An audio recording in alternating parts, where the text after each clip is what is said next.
Isang magandang araw sa inyo mga par. For today's video nga pala, magluluto nga pala ako dito ng paborito kong chicken curry. Ito nga pala yung mga ingredients niya. Ayan, potato, tsaka yung manok, tsaka yung carrots. Tsaka itong curry powder. Tapos meron tayo ditong gatas. Okay. Ito nga palang nabili kong manok, siguro mga 3/4 to. Kasi konti lang yung binili ko, gawa nung tatlo nga lang kaming kakain. So yun lang yung ano ko. So yung una ko nga gagawin dito guys, huhugasan ko muna tong manok para malinis. Huhugasan ko nga pala to ng siguro 2 beses ulit. Kasi mas maganda na yung malinis bago lutuin para safe, diba? Ano talaga guys, pag nagluluto ka kailangan malinis. Siyempre alam mo na, diba, kakain ikaw tapos yung family mo, so ganun talaga, kailangan malinis. Tapos nagbalat na ako dyan ng carrots guys, so yung 2 piraso ng carrots. 2 piraso nga lang pala yung binili ko guys, kasi medyo mahal nga pala ngayon ng mga bilihin gulay. Ayun, nagayat na nga muna ako niya. Tapos sunod ko na itong patatas. Ganun din guys, yung patatas mahal na rin, kaya nga 2 lang yung binili ko niyan. Ayan pero okay na yan, kahit 2 piraso lang yan. Hindi na nga rin ako bumili ng bell pepper dyan guys, kasi ganun din, mahal din. Okay na yan, patatas tsaka carrots, katalon na yan kapag naluto. Ganyan lang guys yung gahit ko ng patatas, kasi mabilis naman yan lumambot Ayun Siyempre, huhugasan din natin yan. Tulad nga na sinabi ko, mas maganda na yung malinis. At siyempre, 2 beses ko rin yan huhugasan guys. Katulad nung ginawa ko doon sa manok. Para nga safe kainin. Ganun. Maghihiwa na nga tayo dito guys ng pang-ricado. Meron tayo dito sibuyas, bawang at luya. Ayan Yung sibuyas nga pala guys, sinati ko. Kasi ganun din yung sibuyas, mahal din. Kalahati nga pala yung ginamit ko dito.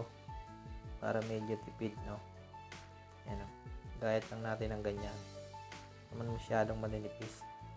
Sinunod ko na nga itong bawang, Ayan, ganyan lang. Kaliliit. Tapos itong luya naman, hinati ko nga lang pala dito guys yan. Kasi ganun din. Medyo may kamahalan din. Lahat na nga guys, mahal na ngayon. Ayan.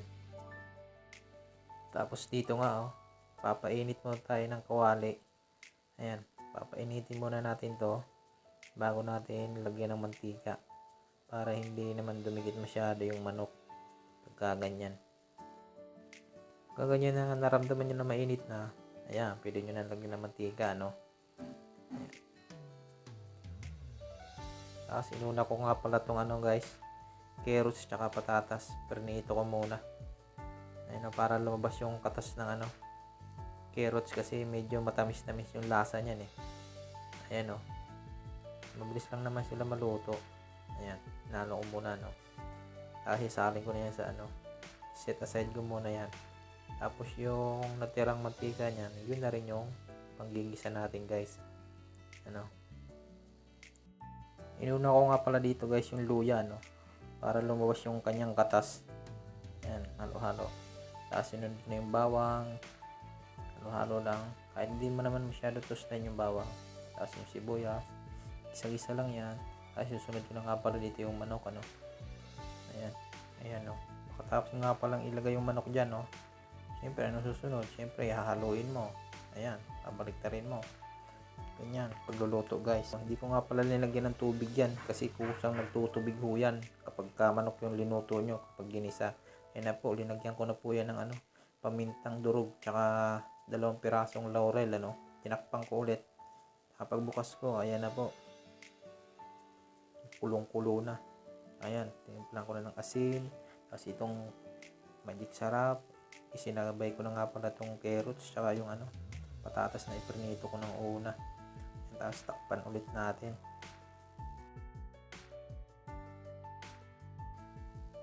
Tapos pagbukas natin ayan guys malambot na yung manok, tsaka yung gulay naman dati nang malambot yan, kasi naiprito na nga natin Tapos isusunod na natin itong curry powder, no.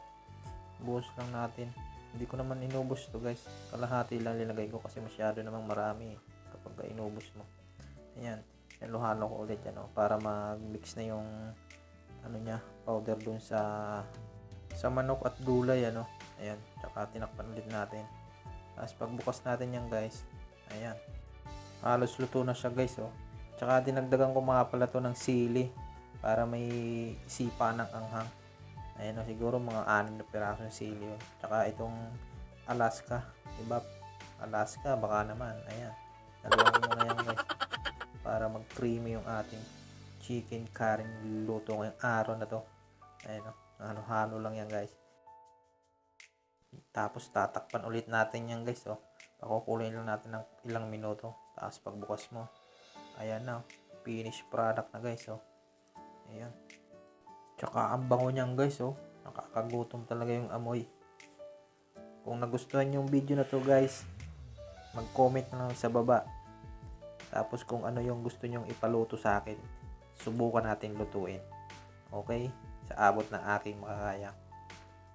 At huwag nyo na rin kalimutang mag-subscribe, like, and share. At pindutin nyo na rin yung notification bell para ma-update kayo sa mga i-upload ko pang mga videos. At hanggang dito na lang po. Salamat po sa panonood. God bless po.